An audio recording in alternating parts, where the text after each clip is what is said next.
This is where the fun begins.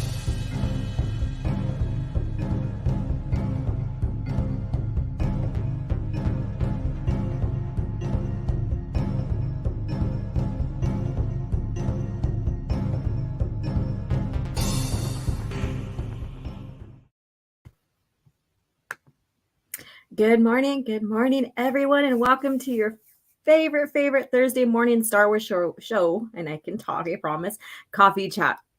This is OG Star Wars, and I'm so happy to be with you this morning. I am suffering through some allergies. We have some trees, almond trees and all that blossoming right now, and kind of bipolar weather here where I live at. And so my allergies are going through some stuff right now. So I am happy to be here with you, and let's see. Of course, we're going to go see who's in the chat and welcome everybody as you guys start dropping in for this morning's coffee chat. And please share with me what you are drinking, what's in your mug this morning. Of course, mine is just classic coffee right now, cream and sugar, just a little bit of sugar, and I am ready to go. And today's show is going to be switched up just a little bit. It's kind of difficult to review comics by myself. I can do it and maybe one at a time. But I figured, since I have an announcement, and we did have Alan Ladd Jr., who passed away yesterday. We'll pay tribute, and we'll look into some other Star Wars stuff as well. And on top of that, if you haven't had a chance to vote on the poll I posted in the chat, go ahead and vote for your favorite Skywalker. It's between Anakin, Luke, Ben, and Cade. So please vote on your favorite Skywalker, and we will address that within probably 30 minutes, maybe 45 minutes, and discuss that. And then I think I'm going to do a poll every coffee chat, seeing who is the favorite character of the day, and we could discuss that character as well. I think that's fun. All right. So I'm seeing everybody coming in, chatting with each other. So you guys are amazing. All right, so let's see. Of course, Miss Martin Muses, thank you so much for coming in, as always, with the classic wave. And Rose, thank you so much. And she is a channel member, and thank you for the support. And membership is always open. So if you want to further support the channel, I welcome you to become a member. But, I have no pressure. It helps out this channel. But I just want you to also be able to afford it as well. So, and then the Dark Meld Depot. Hello, how are you doing? Ben should at least get some votes. I know, right?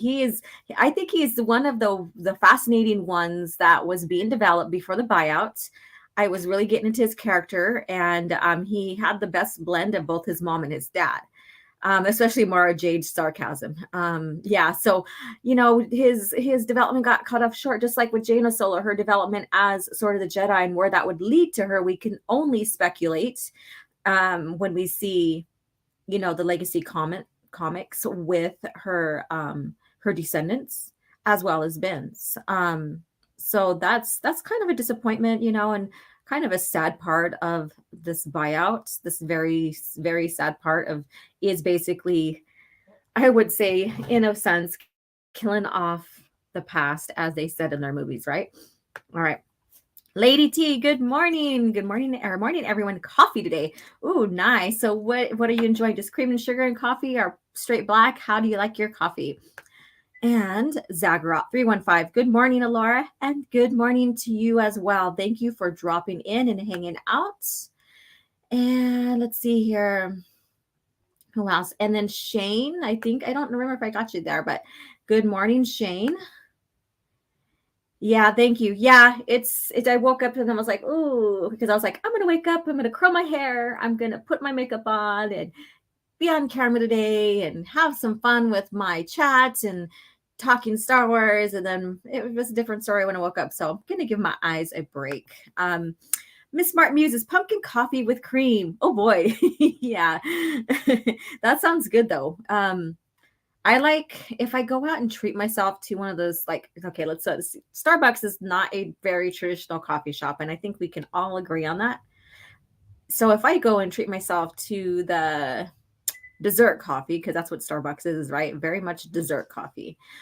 I would get like a shaken espresso with just a little bit of sweetener, and then I would get if pumpkin's in season, then I would have a little bit of pumpkin flavor in there because I don't do pumpkin lattes and stuff, but I would have a little bit of the pumpkin flavor and then the cold foam on top. That is really good. That is really, really good. Let's see here. We're getting a traditional coffee shop coming up in the town next to me called Component Coffee Lab. And so if you've been in traditional coffee shops and if you ordered a macchiato, it is very different than the macchiato you would order from Starbucks. So a little bit of coffee history there. So let's see here.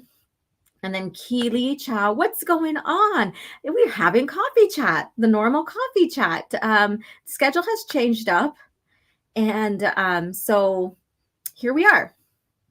Let's see, anybody else drop in? Oh, let's see here. We have Robert De Costa. I was going to say De Costa. Sup, OG? Loving the Rebellion comics. Yes, and those are going to change. The schedule's going to change up slightly today, but I do want to finish off Dina Shawn's arc. So probably be next Thursday. I will. And like I said, and it's when it's just me, it's harder to communicate with the chat, stay involved with you guys, as well as reading and going over the comic and having that conversation with you guys. So we're just gonna switch gears today, have some fun, and let's see here. Dark Meld. Let's see. He was always hungry, very relatable. Yes, he was a growing teen. Ben Skywalker was a growing teen. Yes. And they did that well, so that was fun to see how he was. And then Soul Assassin, what's up, Vato? How you doing? Hey, morning, y'all. Please hit the like button and consider becoming a channel member. Yes. Let's see here. And I think I got everybody. And if I missed you, welcome to Coffee Chat. Quantum Cats. Hey, everyone, about to drive home, listening to and then I'm probably saying show. That's what I'm probably guessing what you're here. Drive safe. Always be safe. So no communicating on chat while you drive, please. I want you to be safe. And yeah, so there's that. So before we move on, and we get into Alan Ladd Jr., I want you to go vote for your favorite Skywalker. And about 9:45-ish or before then, we will reveal who's the most popular one for today. Hopefully, Cade or Ben gets some votes. I'm hoping, I was going to do like Leia. I was going to do the twins. I was going to put Shmi on there. You can only put 4 to vote on. So I figured I'd stick with the men because getting into Leia, then you're like, got to get into the solo Skywalkers. And I think I'll do that later. I think I'll do your favorite solo next time.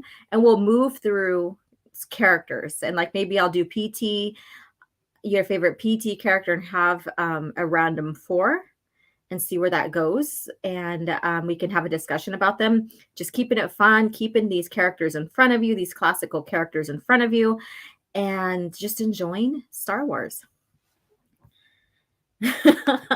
You need to stop. This is not about Disney Star Wars. So I'm sorry to disappoint you if that was your first pick, Soul Assassin. As someone says, you need to go sit in the corner. I think you might get that reference. Yeah. So no. All right. So to go on into the announcement, because I want to get that first, is that Stig and I were talking, and he is no longer to be a co-host or part of Coffee Chat. I don't know how long that's going to last, but he is just moving on from it. So, if he's, so it's no big deal, his choice. I respect his choice. So it's just me, but that's how that's how Coffee Chat began. And I was happy to have a co-host for the time being. And we did a lot of fun stuff together, and even getting into reviewing the comics and keeping the classical comics in front of you and just diving deep into the lore, and this will still continue with Coffee Chat. I will still report news. I will still report events going on past George Lucas era of Star Wars in Coffee Chat. We will still review some comics. It just won't be as 2 at a time since, a co-host helped monitor the chat. as well as, gave their own perspective with what is being read and shown in the comics. And so yeah, so I guess, everything shifts, everything, moves, it shifts, moves on, people move on, and that's what's going on. So yeah, you know, and you never know, I might have other people co-host here with me as guest co-hosts. That would be fun. And but this excuse me, coffee chat. Excuse my allergies. Coffee chat, began with just me talking about Star Wars with you guys. And yeah, coffee chat was also time for me to rant about the state of Star Wars, especially when it was still early and the sequel trilogy was being developed and stuff. And that was fun. And then we get dive deep into characters and all this other stuff and have fun chat with you guys. And that's what the coffee chat Star Wars talk is all about. And yeah, so if we'll still continue, we never know, he might come and make a guest appearance with us still and have some fun. So that's just the announcement here. So just let you guys know that there's a little change, and that's okay. That's okay. And I do see that I have a $5 super chat. Thank you so much, Abu Nas. I was hoping to see your lovely face. Oh, well, all good. Just happy to be here. As you know, I'm at work, so I'm listening in. Love my EU elitist. Thank you. I got allergies going on. My eyes are a little bit congested. So I've no, I'm not going to put makeup on right now. I'm going to let my eyes settle, and my eyes a little puffy too from allergies. So I will just be behind camera instead. So, but thank you anyways. Let's see here. And all right. Hey, Rev Kev. Hey, everyone. Hope you're all keeping well. Yes, you too as well. And if you guys didn't watch literature review, we did review Dave Overton's Courtship of Princess Leia. And literature review is all about keeping the books in front of you, the classical Star Wars, the true canon, and having, 1 to up to 3, 4 people on the panel discussing the dynamics of the books, the good, the bad, and the ugly, giving an honest review, and encourage you guys to go read the book if you have not. And I love the format of it, but right now there's so much going on, and just keeping the schedule up with literature review right now is not feasible. So that is just being pushed to the side for the time being, I would say for a season. And then we'll come back to it as well. Fresh start, and maybe we'll have a few new panels. Maybe it'll still be the same, or people will rotate in. So I'm keeping the options open for that. So we're just taking a pause on literature review right now, and that's okay. However, I will still review some books. I still have a couple books I want to review to you guys and get out on video. And Rev Kev is one of them that has been on literature review and has reviewed books with us. And so, thank you, Rev Kev. And just you guys, whoever is still interested, just keep your eyes and ears open for the future, in the future, for when we have that come back. So we're just taking a break, and that's okay. Breaks are fine. Sometimes you need those. I like to say EU purist. Oh, that's another one. EU elitist turned into was kind of like someone's rant against EU people, and now we're just embracing the term. And so it's all fun, and it's all fun. Let's see here. And then, whoops, it skipped on me. And who is this? Blood Guilty. Just got my Vader tattoo finished last night. Wow. Okay, so share with us then. Share with us, where did you get your your Vader tattoo? Your tater. So I put tattoo and Vader together, and it turned into tater. That is funnier than hell. All right, so where did you get your Vader tattoo? Let us know. That is very cool. Is it the full size Vader, his whole body?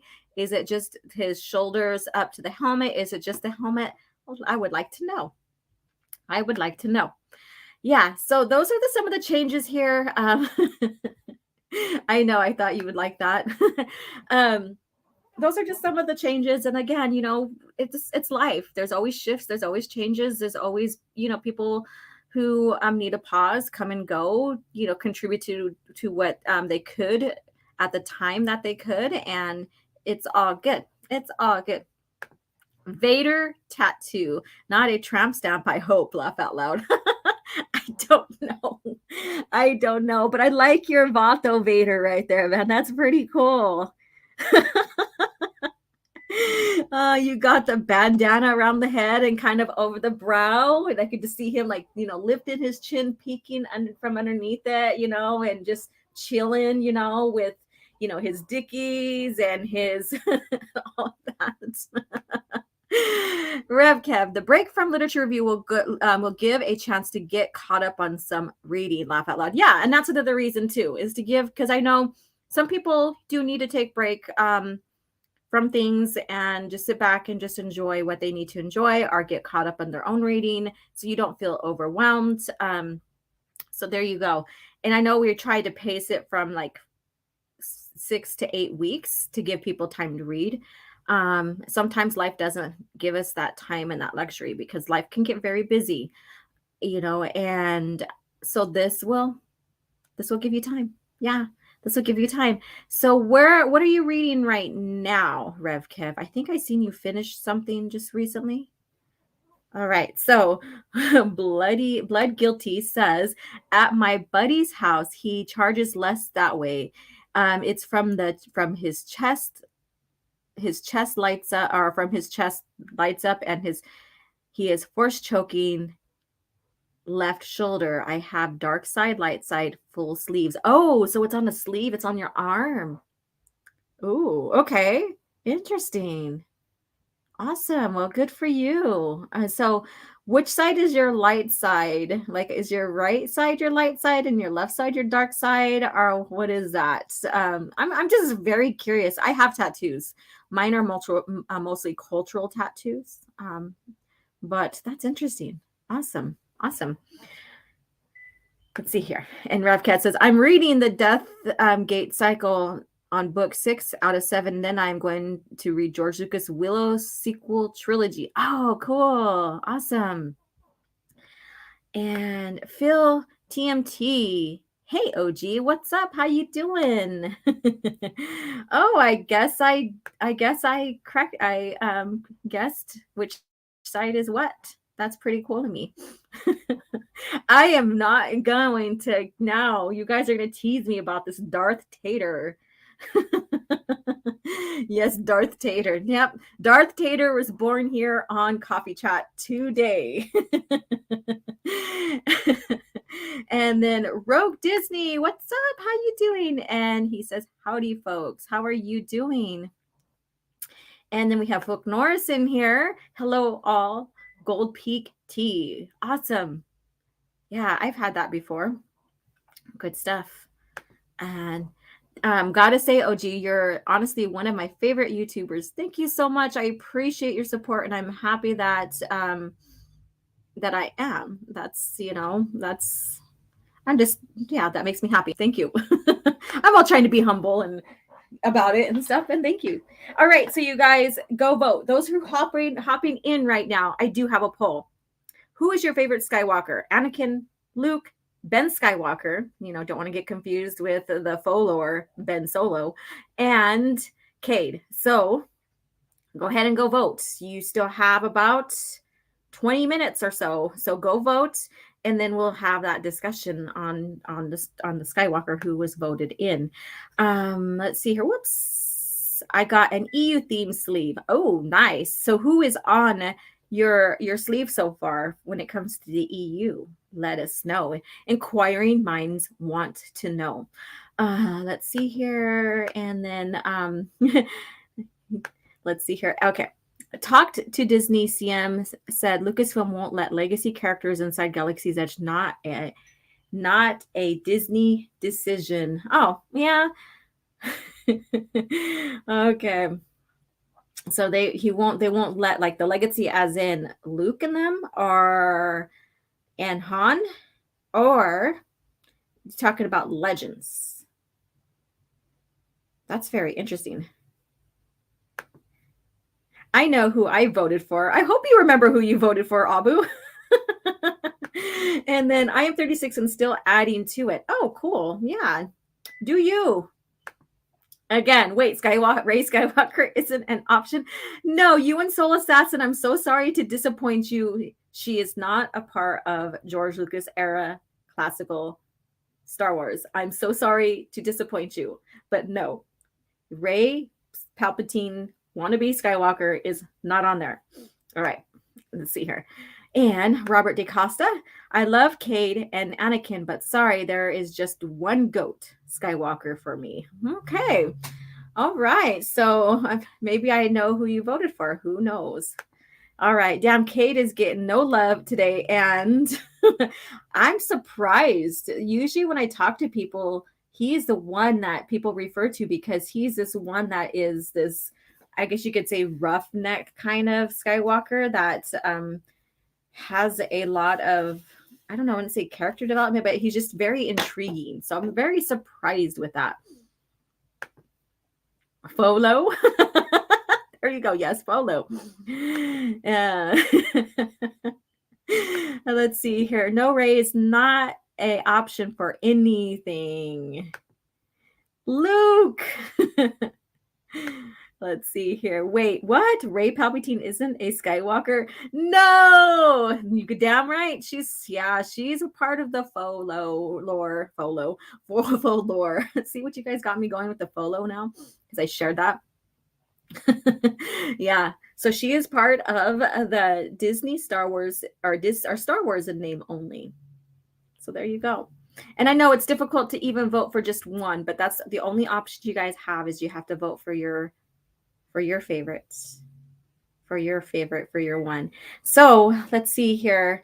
It's still open. I will keep it going till 9:45. So another 20 minutes, I guess. And then we'll talk about the results.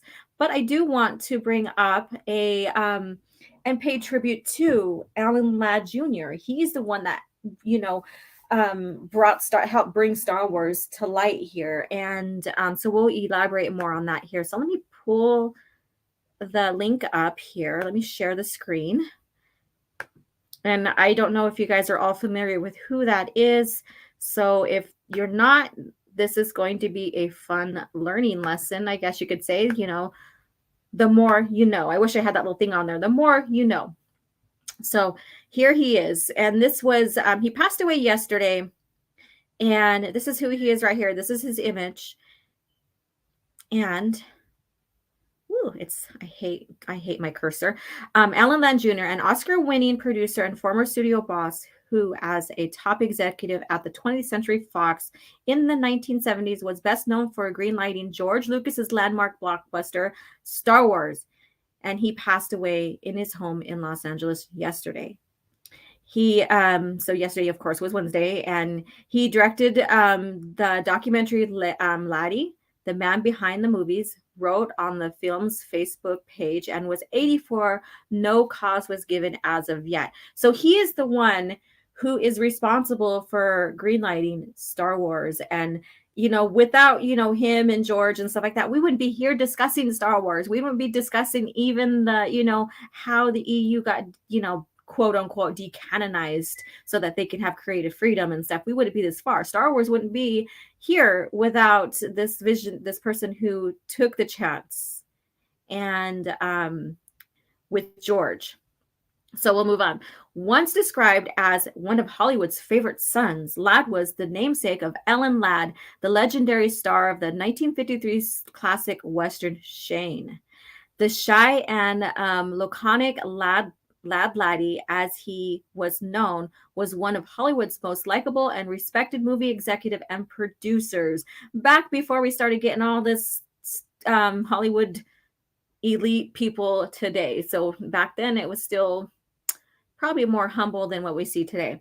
A former talent agent who became an independent producer in London in the late 1960s, Ladd was named vice president. Oh, okay, there's an error. So Ladd was named vice president of creative affairs in the 20th Century Fox in 1973. 3 years later, he was appointed president of Fox feature film division. Well, good. And at the studio, Ladd reportedly was so enthused at viewing an early smuggled print of American Graffiti, the 1973 Universal Pictures release directed by Lucas, that he leaped at Fox's opportunity to do the young filmmaker's next film movie, Star Wars. So there you go. So there's the history. So he got to see a smuggled print of American Graffiti, and he really, really enjoyed it. And he put faith in to young George Lucas and wanted and jumped and leaped at the chance of being, bringing in his next film, Star Wars. So there we go. So we have this without him, without George's American Graffiti, him coming across it, we may not have had Star Wars. Laddie believed in me, no one else did, and gambled on a young kid with a crazy idea for a science fiction adventure, something that wasn't exactly marketable at that time, Lucas told Variety in 2007. Recalling his meeting with Lucas in 2008 interview with the Montreal Gazette, Ladd said he was going on about faraway galaxies and sand people and special effects. And frankly, I didn't have a clue what in the world he was talking about. Just imagine you're with this creative, George Lucas, right? And he's telling you about faraway galaxies, sand people, Tusken Raiders, and special effects, his visions on it, all this other stuff. And he's like, okay, well, what the hell is he talking about?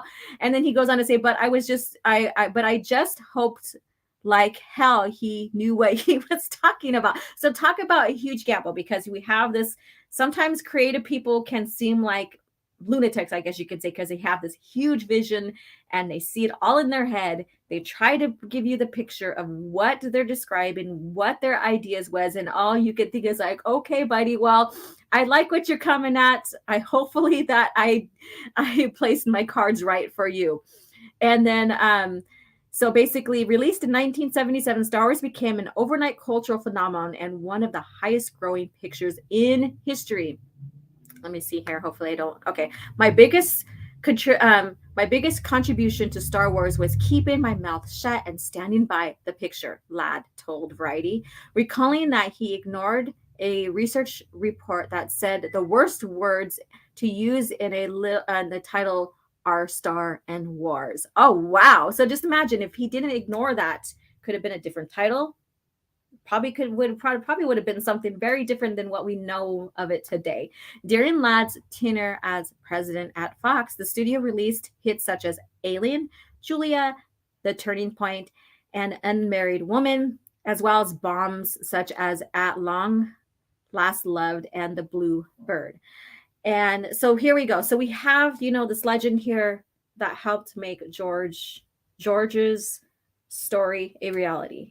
Passed away, and so this is what this is all about, is paying homage to him, because of course without him gambling and helping bring George's vision to light and being the stepping stone for George, we may not have Star Wars today, and I always say, the EU kept Star Wars alive, but without this stepping stone for George, we may not have had Star Wars at all. So that speaks a lot. And so as I finish this article, go ahead and share in the comments, maybe what is your favorite moment in Star Wars, in the 6 classical movies? It could be your favorite movie, your favorite scene, your favorite quote. And, let's pay homage to, it's not only to George, but to Ladd himself, because without his leap of faith for George, we may not have had Star Wars. And so I'm going to finish reading this. With his own personal taste and style, Ladd had dominated studios since 1976 like no other film company chief in recent history, a Time story noted in 1979.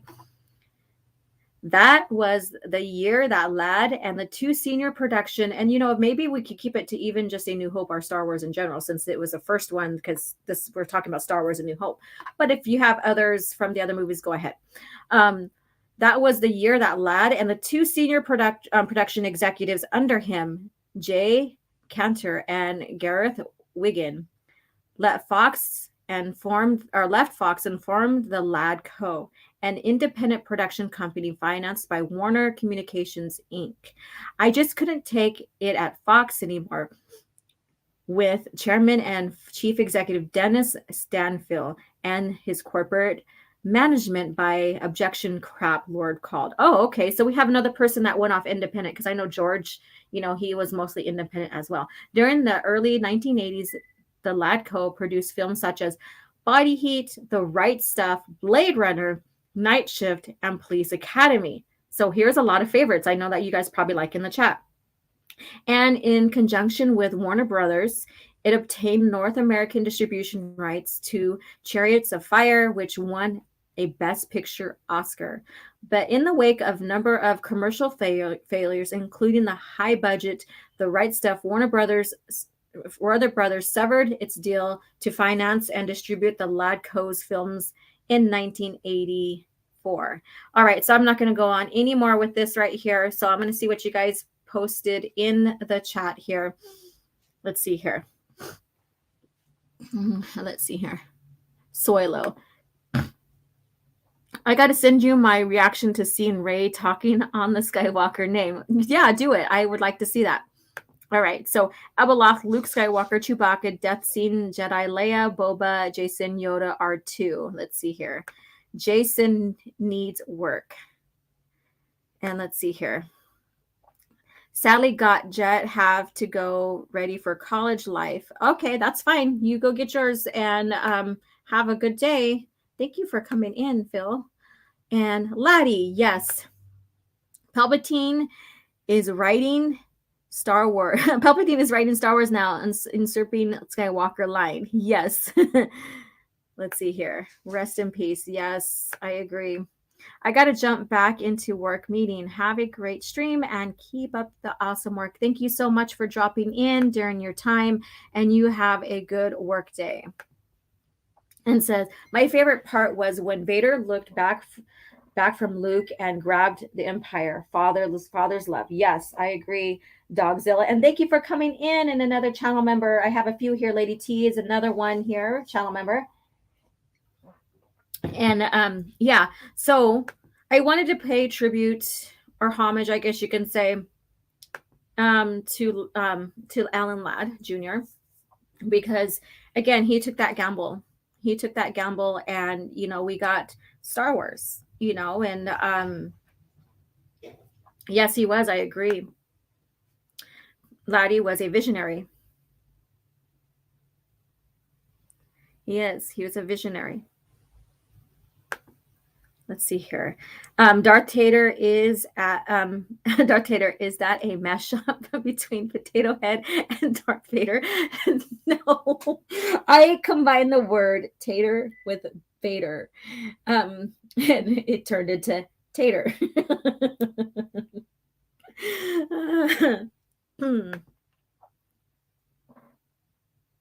Let's see here. All right. Okay, my voice is going a little bit here. So if you guys, I don't know if you guys shared any more. No. Okay. All right. Yeah. So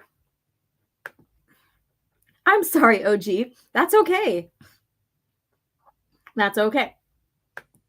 It's always fun to have fun with you guys here and laugh at my stupid verbiage sometimes. I would say that Mos Eisley scene, walking into the bar and all the vatos stare at you until you get a seat.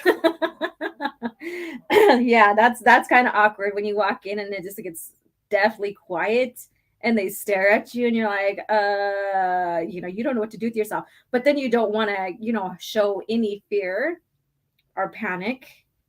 And you just want to walk in there as smoothly as you can. And I think that's where Han Solo comes in. He just strides in like his Aquarian self, right?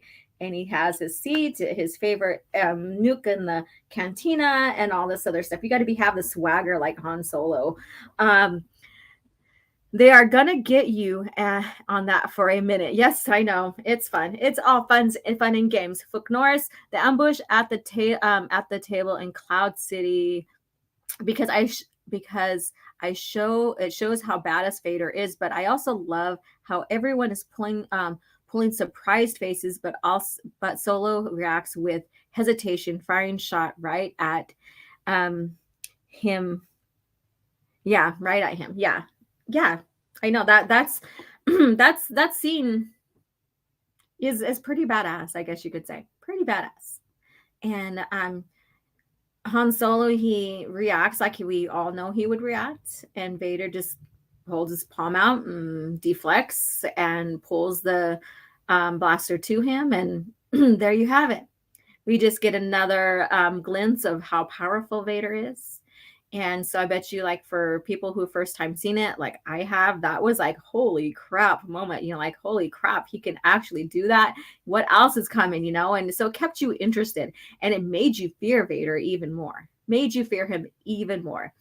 And then you guys have 10 minutes to vote. So anybody coming into the chat, to the live stream, go ahead and vote for your favorite Skywalker. There's only 4 choices. I can only do 4. So we have Anakin, we have Luke, we have Ben Skywalker, not the faux Star Wars in name only, Ben Solo. Sorry. And then we have Cade Skywalker. And and for those who are looking for Rey Skywalker, I'm so sorry to disappoint you. She's not a part of the true canon original lore. So I'm sorry to disappoint you guys. Let's see here. Dogzilla. When I was a kid, it was any scene with the Ewoks. Laugh out loud. Oh, cool. Cool. Awesome. Awesome. Yeah. Let me see. I'm going to take a gander at it. I haven't learned how to pull up the poll on my end through the StreamYards. So I have to go to the actual stream on YouTube to take a look. Where is it? Did it disappear? Yeah, I'm not seeing it. You suck. Let's see here. Okay. All right. So I'm going to pull up and take a look at it, and we'll go from there. Let's see here. I hate that. Let's see here. And Robert says, damn, my boy Luke didn't make it. Uh-oh. Yeah, I have to, like, it's not showing up on the app, the poll. Ugh. All right, so I've got to pull it up on YouTube, on my end, on YouTube, on the browser. You suck. All right, let's see here. Let's do this. Here, I thought I knew what the hell I was doing. YouTube. Thank you. Open up. And so what other scenes do you guys like? Is there any PT ones you guys care for? Let me know. But in classical Star Wars or in the OT for A New Hope, what is your favorite here? And so far we have, and I wish I could share this. I don't know why it's not letting me share in the chat. Anakin Skywalker stands at 26%. Luke Skywalker at 68%. Ben Skywalker is not getting any love, and he's at 0%. That breaks my heart, you guys. Can't do that to me. I think I'm trying to sway your votes. Sorry. And then Cade Skywalker is at 6%. There you go. So we'll see how that goes. You guys have another about 7 or 6 minutes. So if you guys are tuning in right now or haven't had a chance to vote, scroll up and vote for your favorite Skywalker. Okay, keeping my fingers crossed. Luke, OG, the clone from the Thrawn trilogy, right? Luke. And if you ever watch or listen to the Audible, they say Luke or something like that. It sounds kind of funny, but you get why, because you want to be able to tell the difference between the two, especially when they're fighting each other. Let's see here. Episode 1 lightsaber fight with Maul. Yeah. Okay. So technically, issue people, we're fine. All fine. How are you? Technical issue people, we're fine. We're fine. How are you? Yup. Sounds like when Han was at the detention center, rescuing Leia. All fine here. All fine. Episode 2, I love it all, but the diner scene is special. Oh, so you like Dexter's diner scene and how they discuss and how him and Obi-Wan chat and stuff. That's pretty cool. I like how, we have those quiet moments of like two people, two friends talking, and it's still business. And you see the fun gestures between each other, and it makes you want to go in and explore their EU stories to see how they came about with their friendship. It's a very good story. Very good story. And Keck, how are you doing? Howdy. What the hell? No Ray Skywalker on the pole. Please don't ban me. Like I said, sorry to disappoint you guys who are expecting Ray Skywalker, but we're not talking or posting about any faux Star Wars lore. And so sorry, Ray Palpatine wannabe Skywalker is not a part of the poll because she's not a true Skywalker and she's not a part of the true canon. So there you go. What's your operation number? Yeah, what's your operating number? Yeah. Dexter reminds me of my grandpa. Oh, nice. Okay, so he's got that quirky, funny, laid back kind of demeanor. PT Anakin owning Tyrannus. Ah, okay. All right. So like in Revenge of the Sith, when he takes his head and how Palpatine basically influences him to kill him. That was crazy. Talk about manipulation. You see Palpatine coaxing him, and then you see him kind of turn into his persona of Sidious or the Emperor, and in that moment. So that was a dynamic right there. There's a lot of nuances if you really watch and get really involved, and because the first time you watch, you're probably not going to catch the nuances. But, after that, if you just take time to watch and then just start watching things not clearly, but carefully, I guess you could say, you'll start picking up those nuances like, oh, crap. Yeah, we've seen, Palpatine, and then this bit, he's Sidious, but Anakin has no clue what's going on. But because he's seen Palpatine as his father figure, he was just minding his father figure. So there's a lot of that manipulation, and it's crazy cool just to sit back and watch that. But when you read the novel, you get more. The novels always have more than what you see on camera because the camera can't give you everything, right? So Dexter.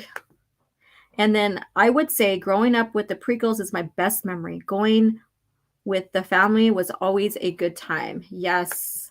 We always have those moments. Yeah, Dexter's Diner scene is a favorite of mine too. I would watch a movie involving the diner, like A Day in the Life of Diner, from opening to closing with an array of characters coming in to eat. And what's so interesting about that is maybe this will intrigue you guys to go explore. And I wish I had the comics in front of me, the stories in front of me. But after the PT and everything happens on Coruscant, and the emperor, finally creates the galactic empire and all that, he goes underground. So he goes underground, literally. He goes into the underworld of Coruscant, Dexter does. And I don't know if he opens a diner down there, but basically it's in the Orange District. And it's a place for people to go hide away, I guess you could say. So I'm not going to give too much of that, but he does go to the underworld and to the orange sector or whatever it's called. I don't have that all in front of me, so it's like vaguely going through my mind. So like maybe Soul Assassin or someone can tell me a little bit, give the proper names for that.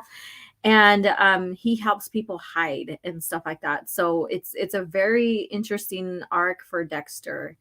And so that may intrigue you. And I will post on Twitter the EU publications for that, so that if you guys are interested, you guys can find them and read about it.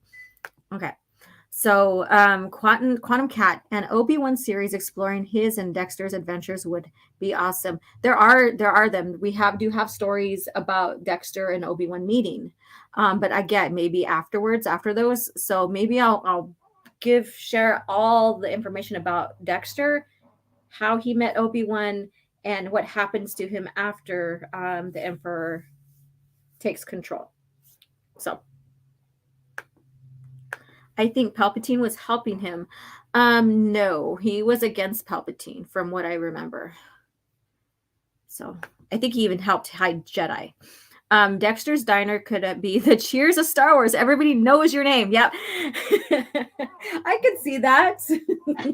How about like a fun little parody? I wish I was the kind of person that, really got into like animation for films and stuff, kind of like Darth Annihilus is doing, or not Annihilus, what's his name? Darth Angelus is doing.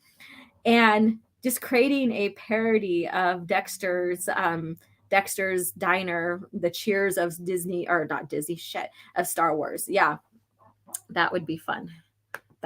So anybody out there has that experience and wants to do something like that, I would go watch, and then we would do a watch party on my channel in support of you. I wish I could. So let's make this happen. I'm putting it out in the universe right now. The Dark Mailed Depot says there is an EU Clone Wars comic with Dax where he sees some action. Yeah. Let's see here. And question. When Sidious gave the order for Tyrannus' death, why didn't Dooku tell Anakin then? Dooku, from what I remember reading, is basically Palpatine or Sidious tells Dooku to trust him and, basically to obey orders, in short. And so that's why. And so when you see that look on his face when Palpatine, which Dooku knows is Sidious, tells him to do it, he is very confused. And it covers a lot in Revenge of the Sith. So if you have not read it, I highly recommend it. And I did have an EU interview podcast on Open Airlock's podcast. And I will share that link with you guys later, but it's on his channel, Open Airlock Policy. And he's also on, I forget which program he is for podcasts. I'm so sorry. SoundCloud, I'm not sure. I could be wrong on that, so don't quote me. But we did discuss Revenge of the Sith. And there was so much that we were covering and we had yet to cover that we could have made that longer than what it was. That would be fun to do a part 2 for Revenge of the Sith novelization, because there's so much that you can elaborate on. There's so much going on, like Maul, or not Maul, like Dooku, and all of that, because we didn't even really get to touch the deception Sidious or Palpatine did against Tyrannus or Dooku. There's so much. There's so much weight. There's so much material in there that, like I said, we could have gone on for like 3 hours or so. But we both were pressed for time in a sense, and so we try to hit some key points in there. But yeah, so I recommend that novel. Holy crap, he's reoccurring on the last of the Jedi series. Yep. Let's see here.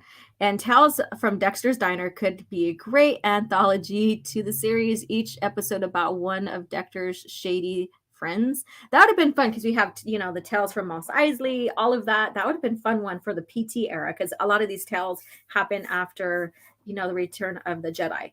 That would have been a fun thing for them to do. We can only imagine right now, right? I meant Palpatine was helping Anakin in Dooku's death fight. Oh, okay. I got it now. Yeah, he was kind of like coaxing him or schooling him in a sense, I guess, manipulating him. Yeah. And in Star Wars Republic Takedown. Let's see here. Yeah. He was too busy crapping his PJs. All right, Soul Assassin. Read Last of the Jedi. Yes, it tells how Dexter escapes and joins a group called the Erase. There we go. Thank you. See, I know you guys were the Last Jedi. I did bring up someone else's thing about that. So it's the Last of the Jedi. And so is Last of the Jedi, that's just one single book. I think isn't Coruscant tied to that? I'm not sure. Like that one, I think it's only one novel. I don't recall. I don't remember. Yeah. So, and that you can get his story in that Last of the Jedi. Yes. The Last of the Jedi is the series. Duh, Alora. I'm thinking the Last Jedi, the novels. Alora, get with it. Yeah, The Last of the Jedi. And the beginning of The Last of the Jedi is Obi-Wan. So this might spark you guys' interest because we have Obi-Wan coming up in the faux lore, Disney Star Wars faux lore. And so The Last of the Jedi, the first couple of novels, maybe 3, we have, and this happens within 2 years after Obi-Wan goes into exile. And I've only read the first 3 ones. I read the whole series when they first came out, but I only revisited the first 3 just recently. And but because of that Kenobi series coming out and the faux Star Wars lore. But it happens within 2 years after Obi-Wan's exile, and he basically is quote unquote called on a mission, and that mission is turns out to be, and he, it's like one of the Padawans, Ferris Olsen or whatever. I probably got his name wrong. Sorry, I'm butchering all these names, but he's called into action in a sense, and this is just 2 years after exile, so everything's still fresh. Everything is still brand new to Obi-Wan. He is really stuck on his mission to stay and protect Luke. He questions it. Qui-Gon says, if you don't go handle this business, it can wreak havoc on your mission in exile to protect Luke and Leia being protected by, Bail Organa. And so what Obi-Wan has to do, what happens with Obi-Wan is he helps out a past Jedi, but in that mission, they go to Polos Massa to make sure all proof, evidence, all of that is erased on the birth of the twins. And because there is some kind of suspicions that something had happened there, and the Empire is investigating it, relating to the events that happened, like what we see in Revenge of the Sith. And so he has to go and make sure every little bit of evidence is, not there anymore. It's all non-existent, so that he can go back and settle into exile and, stay with his mission. So this is where we know that Obi-Wan's not really supposed to do anything during his exile other than stay on task, stay on Tatooine, train to be a Force ghost, communicate with Qui-Gon, and prepare to train Luke and protect him and protect the Lars. So I recommend that. And so when you hear me talk about this faux lore and how it looks to be breaking continuity to the movies, and my evidence I share, it comes from The Last of the Jedi, and it comes from the Kenobi novels, because we know that basically Obi-Wan Kenobi, then Ben, now Ben, he is the Jedi. He is a type of Jedi. He's a true Jedi, to where when he's told to do something, he does it. He sticks to his mission. He doesn't compromise unless really, really need to. And this is a circumstance where he really needs to, because he needs to make sure that all evidences of, the birth of the twins, of the Skywalker twins, is covered. And then he goes back to task on his mission, protecting Luke and stuff. And so it doesn't make sense for him 10 years later, 10 years later, after exile, to go out and compromise protecting Luke, especially when he's now preteen, from what it looks like, or something like that, and very gullible, and and stuff like that. So it doesn't make sense for him to leave in such a mission. Earlier into exile, it does, to make sure everything's covered, so he can protect and stay in exile and protect Luke in safety and stuff like that. And so there's my little rant there. So there's my little thing there. So I recommend you guys find those novels. If you look for them online, you might be able to find them at thrift store or thriftbook.com for cheap. If you go to any other providers like Amazon or something like that, you might find them for a lot of money. So you might be paying more than what I would say. I wouldn't say they're worth, because to me they're priceless, right? But you may be expected to shell a hell of a lot more money. So there you go. All right, so let's go ahead and take a look at the poll here. And thank you, Dogzilla, for coming in, and you have a good day at work.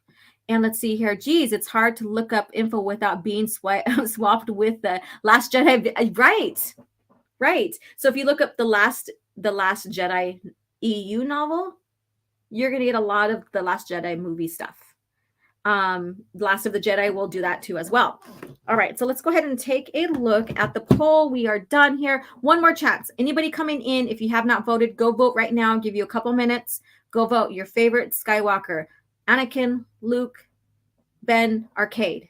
This is all pre-Disney. This is all true Star Wars lore, not the faux lore. So if you're interested in Rey, I'm so sorry. So sorry. She's from the faux lore. We're not going to do that. Let's see here. Are they these young adult novels I'm finding? Yes, they're young adults. And you know, these young adult ones they read really well. They're very fun. They read very, very well. So The Last of the Jedi. So if you go to thriftbooks.com, you might be able to find them for cheaper than if you go to Amazon or any other. I don't know if it's books or book. So thrift books or book. I'm not sure, but there it is right there. And so you might find other books without the Legends label on there for cheaper than what you would find on Amazon that has the Legends label. So so check it out. Should you do a joke vote on day OG for laughs? What? One day for OG for should do a joke vote one day OG for laughs. Oh, I know, huh? Go in there and like do all Disney Star Wars stuff and see what people say or do. Oh my goodness. All right. So if you haven't had your vote in, it is closing. I am so sorry. And poll. Oh shit. Where did it go? I ended poll, but Luke Skywalker did win this out. And I don't understand these polls. How do I view the poll now that it's you son of a bitch? Let's see here. Sorry, you guys. OG is cussing. Let's see here. Ask your community. No. What the hell? What happened? Where did it go? Oh my goodness gracious. Did it show up on your guys'? Okay, here we go. Here we go. Did it show up on StreamYard's end though? No, it didn't. StreamYards needs to update and stay updated with YouTube. All right, so who is your favorite Skywalker? Luke Skywalker, 71%. Anakin Skywalker placed in second with 23%. Cade Skywalker, a 5%. And poor Ben received no love today. No love at all with 0%. And this is 39 votes. So thank you guys for coming in and voting. So let's go ahead and discuss Luke Skywalker, and then we can go through each and every one of these that received votes or no votes whatsoever. But we'll begin with Luke Skywalker. So 71% of you guys voted for the OG, the man that was the main character of the induction of Star Wars here, Luke Skywalker. So he got the 71% vote. So people, let me know in the chat what how you may have related with him, or what really got, what you really liked about Luke Skywalker. And we'll pay tribute to Luke, and then we'll go through the other ones and talk about them as well. So Luke Skywalker, 71%. And then Anakin at 23, Cade at 5, and Ben at 0. So the majority of you guys like Luke Skywalker. Let's see here. I already posted that. Yeah, so we got that, and there's 19 of you guys in the chat right now. Thank you guys so much for being here. And then let's see here. My poor boy Ben. I know, right? I love Ben as well. He is a pretty cool character. He was getting really well developed towards the end, towards Crucible and stuff like that. And I was really hoping to see what happens with him in that time period that they were building towards Legacy comics. And so we don't get that, but that's okay. I guess that's how it's going to be. That's how it's going to be. We can have our what ifs and stuff about that. And let's see here. All right, for me with Luke Skywalker, I didn't vote on my own poll whatsoever. But for me, it would be Luke Skywalker. And as you guys know, he is my favorite character from day one. And seeing him develop and go through, his hardships and all that, and his discovery of who he is, and, family and all that, and being conflicted with, being asked to destroy Vader, for him not wanting to out of love, because, he was raised in, to really respect, his parental figures and stuff, and revering his father, and all that. It was a difficult journey in the beginning for me to see him go through all that, to come out a Jedi, persevere, and to really help his father find himself again in the dark where his father stayed, help him come to light, literally, right?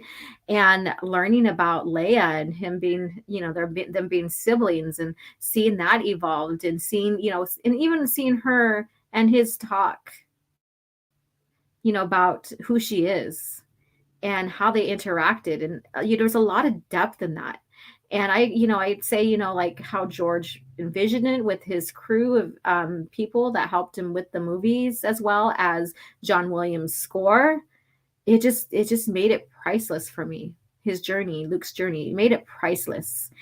And the whole reason for this channel was how Luke was being dismantled in the new lore, in the faux lore.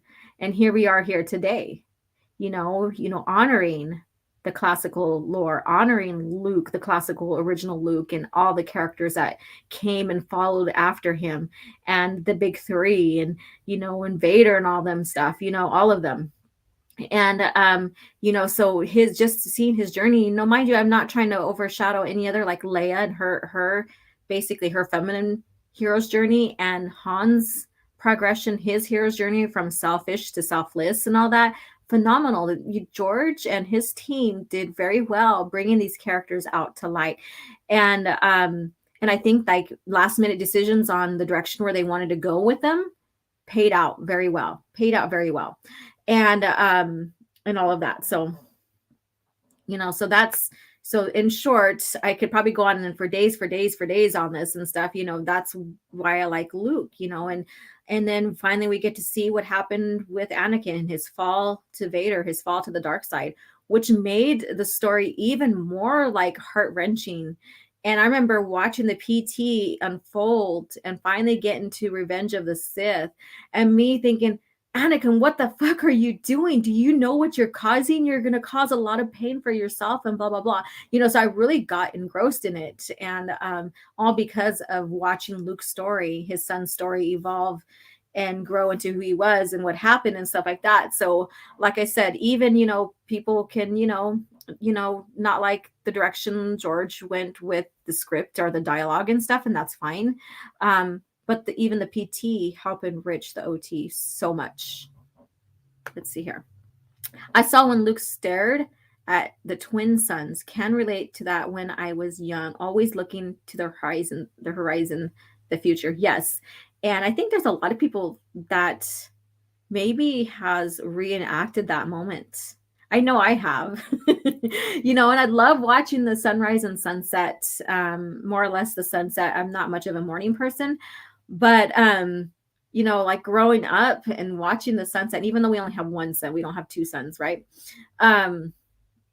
Just imagining and having the music in the background in your mind and stuff, and just live in that moment was just another phenomenal thing that happened. So brilliant with, the slow down tone of the story at that moment, and the score of John Williams created a lot of depth. All right. And then speaking of John Williams, we're going to, switch to the making of Star Wars and what's going on with Star Wars during that time. And we're going to discuss a little bit about John Williams. That's who was hanging on my wall growing up. Oh, nice. That's not Luke. It's Jake Skywalker, right? And again, because of the iconoclasm class, there's two ways you could say it, depending on and how you use it or whatever will determine which one you use. But because of the icon class of these characters is a reason why this channel began. And then it started developing on preserving the heart of Star Wars and preserving George Lucas era of Star Wars so that I can keep it in front of you guys here. And that's will always be the focus and the mission, no matter who comes and goes as co-hosts, as guests.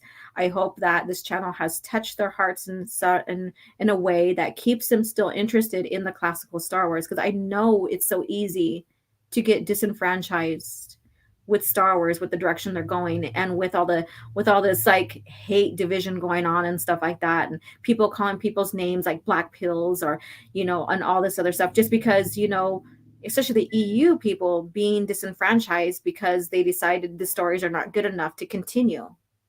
That pays a lot. And when you get so invested in a lore like this and put so much time and effort and learning more about this fascinating lore that George and his team and his writers that he brought in created, it's heart-wrenching to have seen what they did and what they're doing now. So excuse me. Yeah, decisive, self-assured, confident, humble, and compassionate. Let's see here. And Darth Maul, Meld, the pull was like and seen in the pull was like that scene in Legacy of the Force where Luke spars Ben without his lightsaber crystal put in. Oh, that was good. That was a good one. Where I forgot which novel it was. Was it Tempest or something? Maybe, I'm not sure. But Luke is seeing how much of a bad influence Jason is. But then Mara's like, well, we still need to keep Ben with Jason because Jason's the one that helped Ben reconnect with the Force and not be afraid of the Force. And there's a whole story behind that. And so Luke calls him back, and we have Jason manipulating Ben a little bit, kind of like Palpatine did with Vader. And so Luke calls Ben back to the temple to train with him and stuff. And, they have this whole deep discussion about sparring and all this other stuff and how to react and all this other stuff. And yeah, so Luke takes out his crystal and is a huge learning lesson. It's such a good read, you guys. It's such a good read. I don't think it was Tempest, but I forget which one it was. It's one of the early novels in Legacy. Hey, Steven Saucedo, how are you doing? Hey, OG in chat. Good morning. And good morning to you. Let's see here. The twin sons scene brings me to tears if I allow it. Allow it. It's okay. It's okay to get choked up. It's okay to feel the moment. You are human. I know some guys don't like to cry, and I understand that, but it's okay. It's okay. And then John Williams can only make epic music, right? Let's see here. And the EU fans still exist, just scattered and fighting in their own ways, not connected with the fellowship. Yeah. The EU fans are like the Jedi Order after Order 66 in a way. Yeah, that's a very good comparison right now. And that's how, and hopefully, I do get more and more people that come in who are EU fans. And I even get a lot of people that come in that want to know where to begin. And I get people message me on Twitter or even comment on Twitter to me saying that, they got disenfranchised from the current Star Wars and that they want to go where the heart of Star Wars in, and how do they begin with the EU. And I always welcome that. I mean, and even if people come to me and say, well, they still like some of, I may tease them, like Abu Nas in his Rogue One, which I think is blasphemy against the dark forces, and he should feel ashamed of himself. So if you're hearing this, Abu, this is for you. This is for you. So you should be very ashamed of yourself. But anyways, I don't digress from that because I stand where I'm at with that. Oh, goodness. But anyways, yeah, so there's even people that like some things that came out that still love the EU, and they sit on that fence and walk that fine line. And more power to you guys. I will not tell you guys what to like. I may not understand, especially if you like the ST. I may not understand I may not agree with you wholeheartedly on that either. I may think that there's a lot of things I may think, and I just won't get into it. We won't turn it into that. But yeah, so I welcome anybody that's coming in that wants to start picking up on the EU and read further about our heroes, past and present. There's like 25 plus thousand years of history in the Star Wars that was created before the buyout that one can explore. And not every story you're going to like, and that's okay. Not every era you're going to like, and that's okay. But it's there for you to pick up and explore, have fun with it, learn, and love, and I think, a lot of people can agree Crystal Star is not one of the most popular Star Wars novels in the EU history. I was waiting for this to pop up. Oh my God.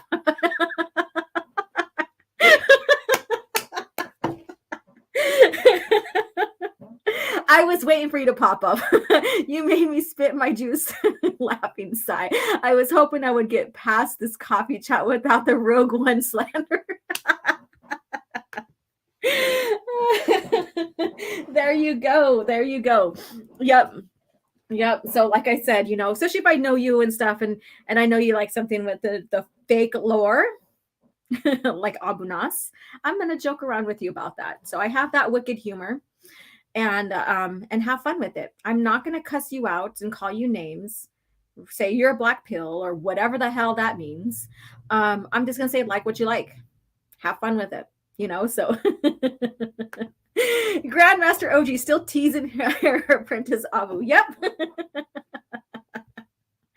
And my wicked laugh with that. All right, so let's go ahead and switch gears here now. And let's go ahead and check out some making of Star Wars stuff.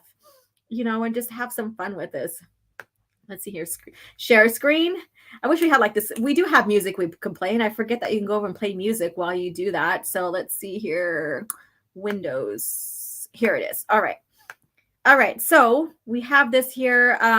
Star Wars timeline, making a Star Wars. And so I do my HoloNet journal at the end of the month, and it goes into this month in history in the past of Star Wars.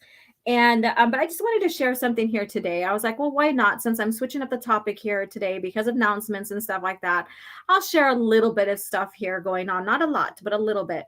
And so what you see here today, you're not going to see on HoloNet Journal. So this is kind of a glimpse into my new show called HoloNet Journal. It's once a month. And I collaborate with George Cardass Library under open airlock policy. So we have a collaboration with that. And he does weekly little shorts about history of Star Wars as well.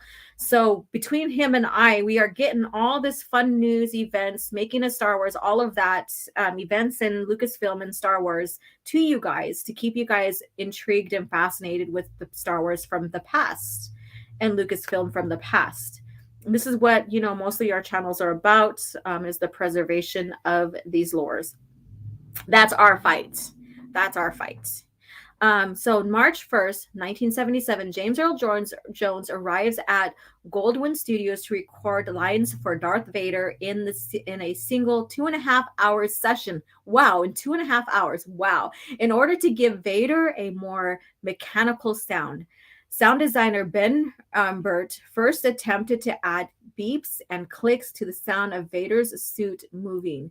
It was decided that this would be too distracting, and it was abandoned in favor of a closely mic'd scubbing breathing regulator to add the familiar breathing sounds. Good call. I think that the breathing simulator sound really adds depth and and adds to the suit to Vader. Burt also played back Jones's dialogue and re-recorded the sound modified by the acoustics of the room to make it sound like the words were being spoken through a mask. Awesome. So there you go. So there's some history right there with that in the making of Vader's voice and how his suit sounds, how mechanical the mechanical sounds of it, the breath simulator for it, because he is he is on a life support basically. Dave Prowse believed through production of the film that his voice would be used in the film, and this is where that controversy comes. If you guys don't know, there was a bit of controversy with this. It became apparent early on, however, that Darth Vader needed a more menacing voice. I agree. Early on, Orson Welles was envisioned by George Lucas to be the voice of Darth Vader. Wow. But the idea was so abandoned as it would have broken the director's goal not to utilize established actors for the majority of the roles. So there we go. So there's a little bit of history right there with Vader, his voice, the ideas that came with it, all of that. And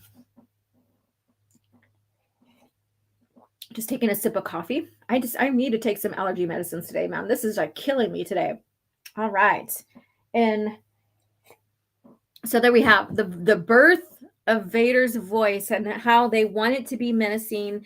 The kind of the letdown for Dave Prowse in a sense, because realizing that his voice is not going to be used, but I get it. We need a more menacing voice for Vader. And we went, and you want to distinguish the Anakin voice versus the Vader voice. We have Anakin, and then as he goes through his transformation into the cyborg-ish Vader, then you want the voice to sound different, from breathing in the fumes from Mustafar, being burnt, being in the suit, and the voice sounding more menacing than how it used to be. So let's see here. Orson Welles, that would have been trippy to hear. Yeah. Obi-Wan never told you what happened to your rosebud. Am I missing something? Are we kind of like using rosebud for something? Am I missing something with that? Am I not picking up on something right there? All right, so let's go back here.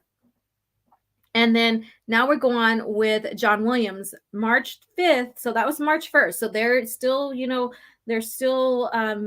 going through production and stuff like that and getting the movie ready to be aired, right? So March 5th, 1977, John Williams conducts the London Symphony Orchestra and records the Star Wars soundtrack in 12 days. Imagine that, in 12 days. So you have your rehearsals, he has everything written, he rehearsals all of that, recording all of that, 12 days.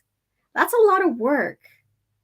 But 12 days, wow, that's amazing. And and we were just discussing how well like the score was used in the movies.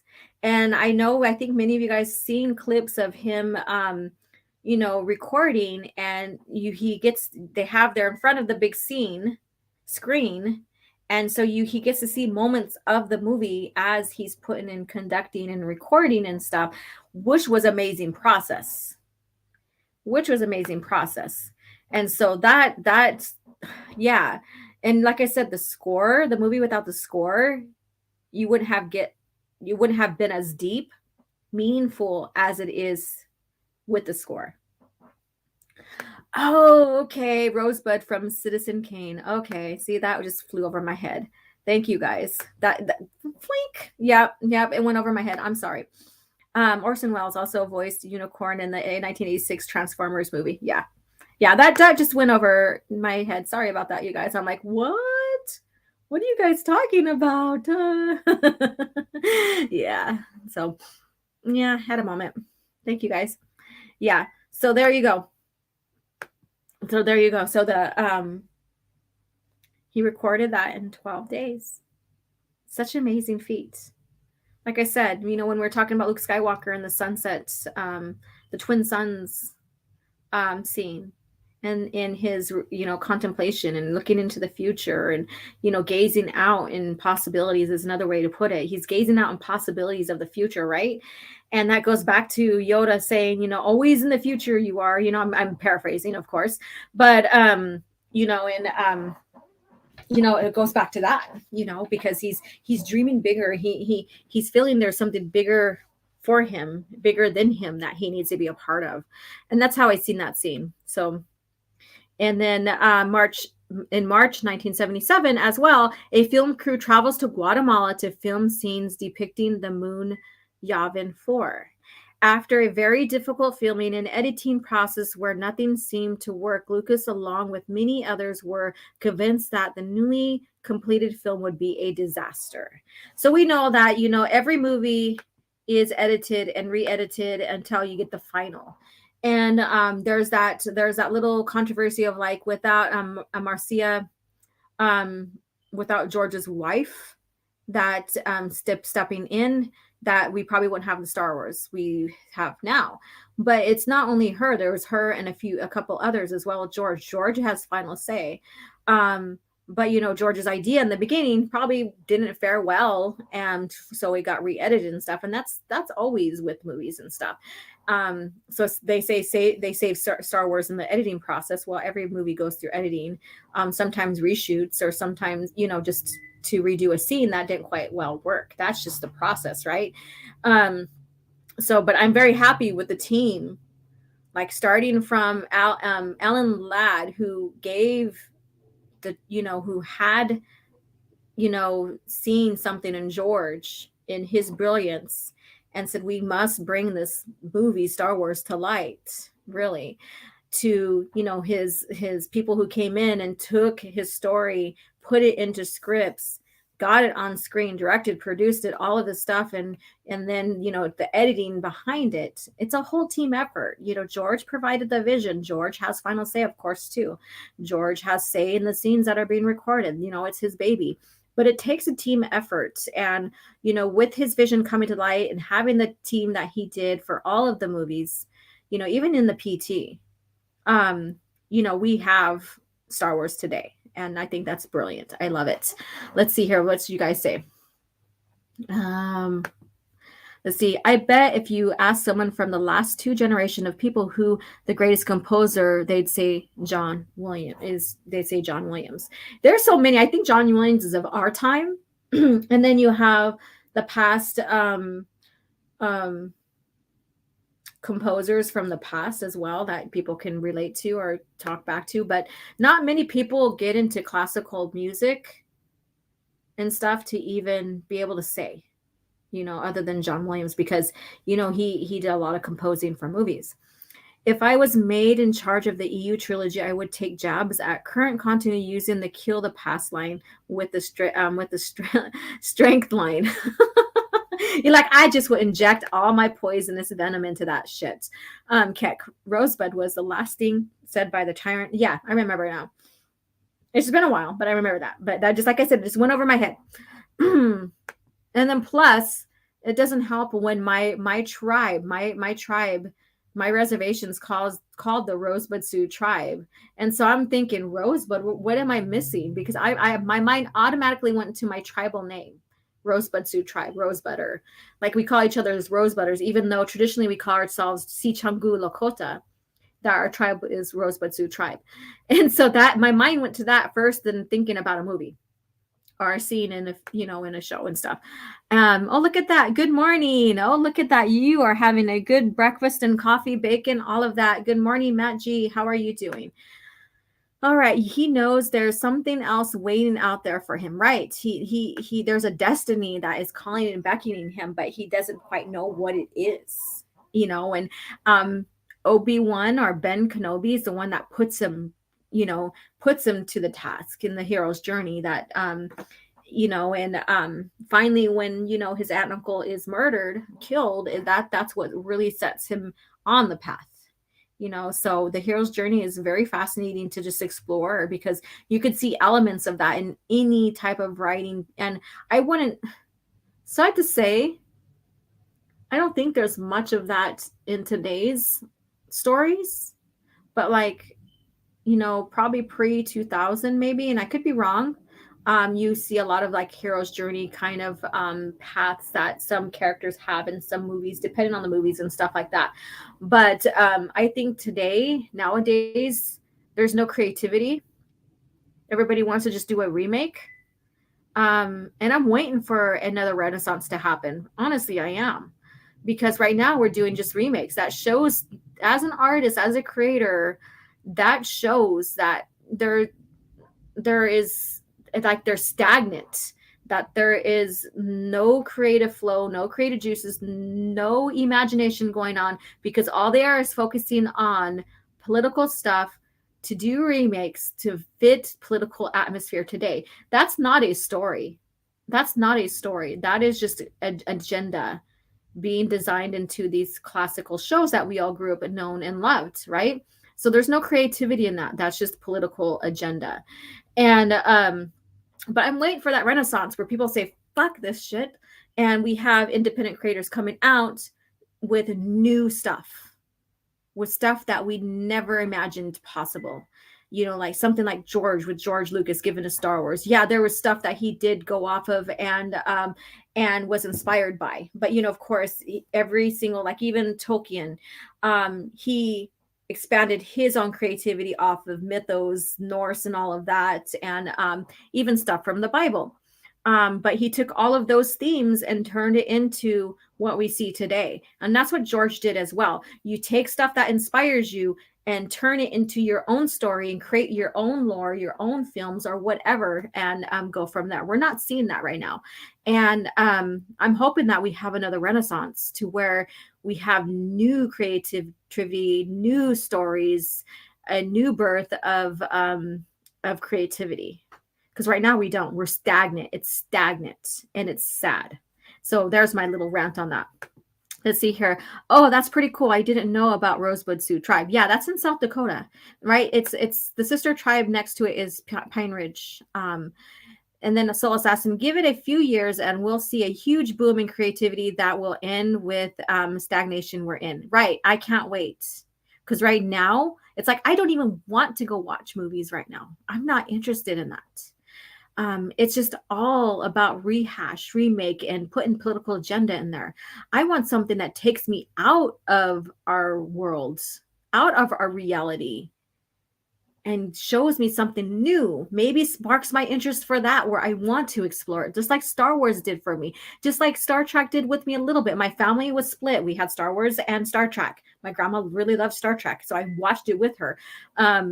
But I really got into Star Wars more. And I think I've known a few people who has families like that. And some people stayed with Star Wars, some Star Trek, some in between. And then Matt G, yo, what's up?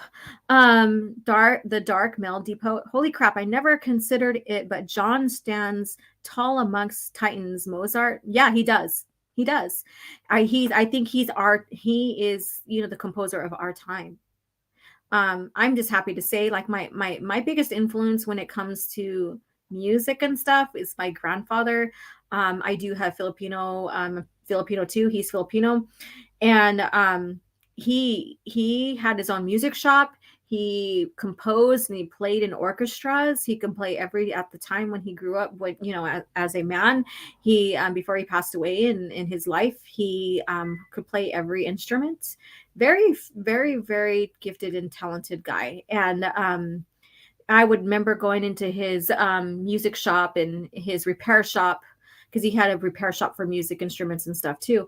And and just listening to what music he was playing in there and all, it just brings that nostalgic feeling towards my grandfather and stuff.